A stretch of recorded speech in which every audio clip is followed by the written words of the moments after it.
Buenos días, doctora. Buenos días, compañeros. Somos estudiantes de la Universidad Tecnológica Boliviana, de la carrera de Derecho. Cursamos la materia Derecho Civil 3, Obligaciones, impartida por la doctora Andrea Gómez Esprella. Pertenecemos al cuarto semestre turno noche paralelo A de la sede La Paz.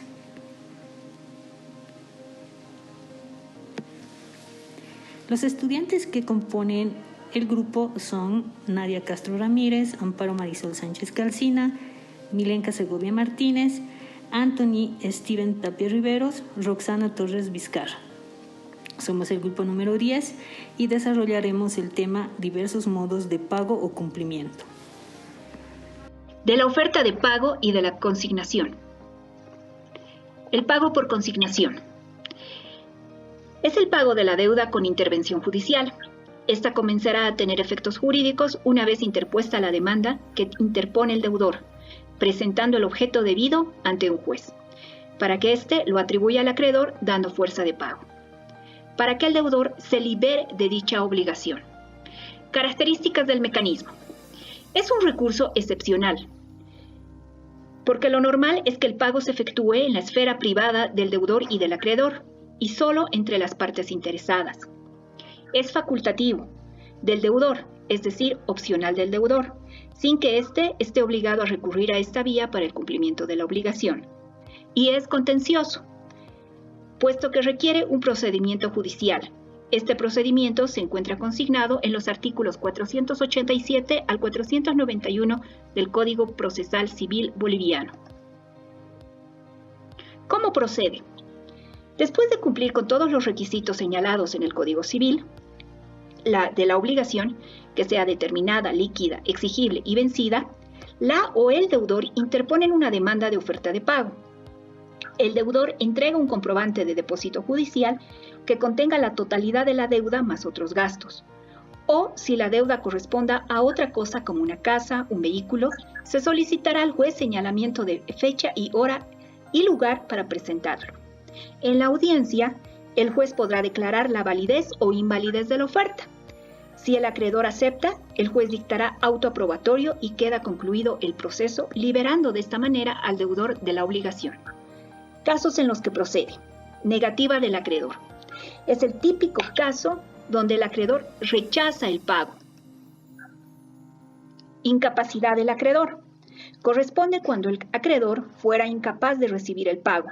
Por ejemplo, cuando el acreedor es interdicto, persona mayor o menor de edad con incapacidad mental, y aún no tiene representante legal. O existen acreedores concursados, que es la situación de aquella persona que, sin llegar a ser un incapaz, sus actos de administración y gestión de su patrimonio están limitados por la ley.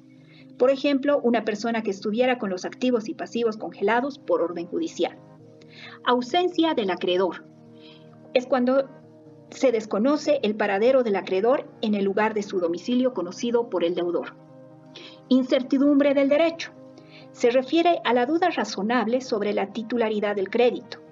El deudor tiene suficientes motivos para no saber quién es el acreedor. Por ejemplo, que los acreedores se encuentren en proceso de divorcio y el deudor no sepa a cuál de ellos deba pagar la deuda.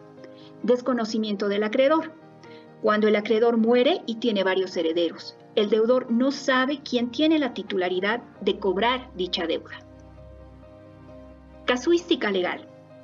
Hay acuerdo doctrinario en la interpretación de la lista de los supuestos justificantes de una oferta de pago y consignación, que no es taxativa, no es tajante, sino solo enunciativa de las situaciones más frecuentes. Es por esto que siempre que el deudor o un tercero interesado enfrentan una dificultad que realmente impide el seguro ejercicio del jus solvendi o la intención de extinguir la deuda, lo puedan hacer mediante el recurso jurídico procesal de la oferta de pago y consignación.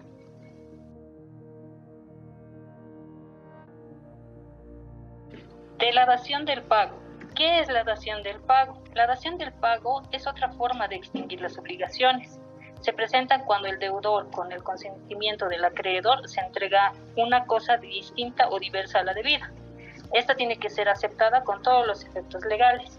En el Código Civil Boliviano podemos avistar esta figura en el artículo 304 y 307. De los requisitos. La dación de pago debe cumplir los siguientes requisitos. Tiene que haber una obligación legítima que le preceda. Tiene que haber capacidad de disposición de la cosa ofrecida en pago. Debe concurrir la voluntad y consentimiento del acreedor a instancias del deudor. Debe entregarse una cosa distinta a la debida. Debe constar por escrito a los efectos de su comprobación legal. Naturaleza jurídica. En la dación de pago existen dos actos jurídicos que se han fusionado en uno solo: la novación de la primitiva obligación y el pago de la obligación con la entrega de una cosa diversa a la debida.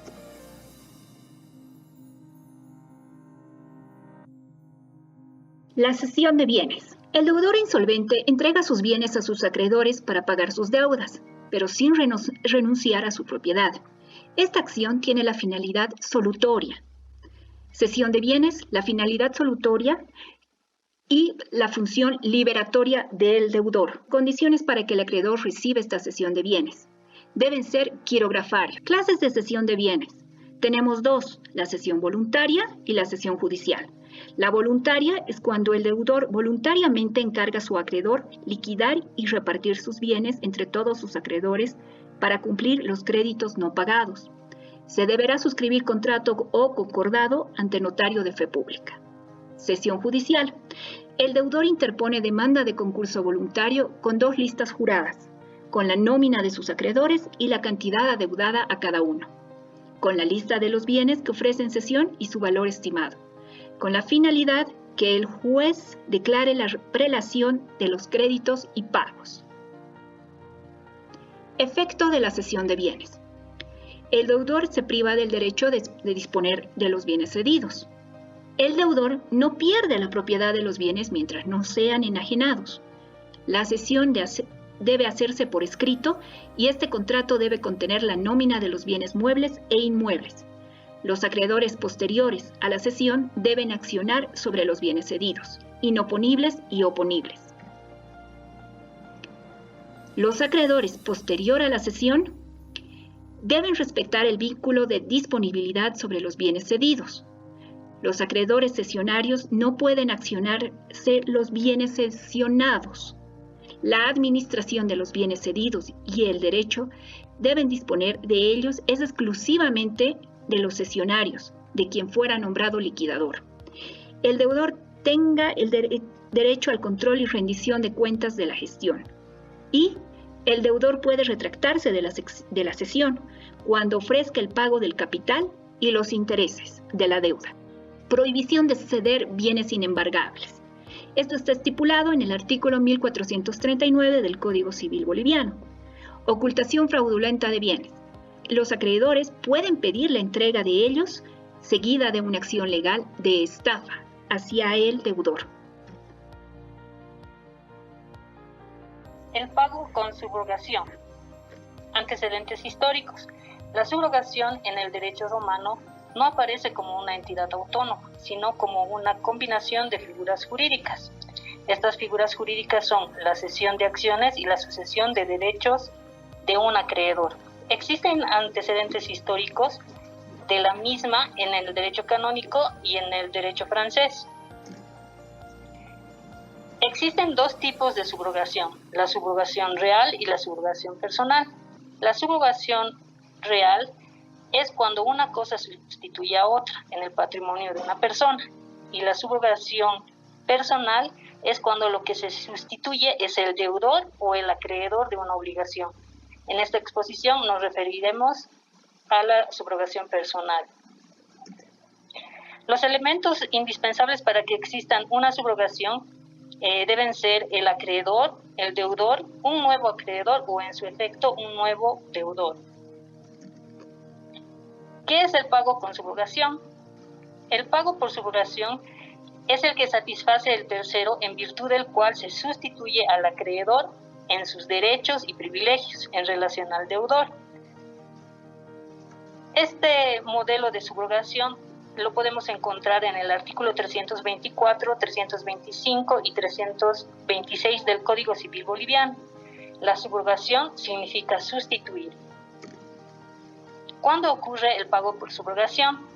Este se da cuando un tercero paga al acreedor lo que debe un deudor y se convierte a partir de ese momento en un nuevo acreedor, o cuando hay una cesión de créditos de un acreedor a una tercera persona que a partir de ese momento será el nuevo acreedor a quien el deudor debe pagarle. Por ejemplo, Carolina le prestó dinero a Pedro y Mario paga ese préstamo.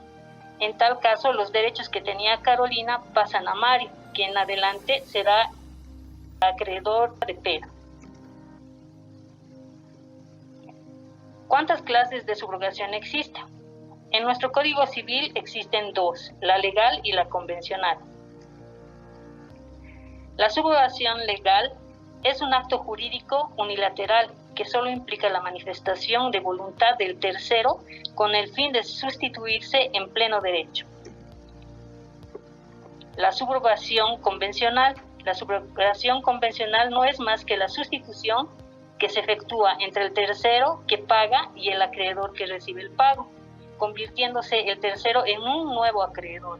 La subrogación convencional, en esta el tercero adquiere todos los derechos y acciones que poseía el antiguo deudor. La subrogación se divide. Efectos de la subrogación. La subrogación importa el pago del acreedor primitivo. También traspasa el crédito a favor del subrogado. El deudor queda liberado del pago.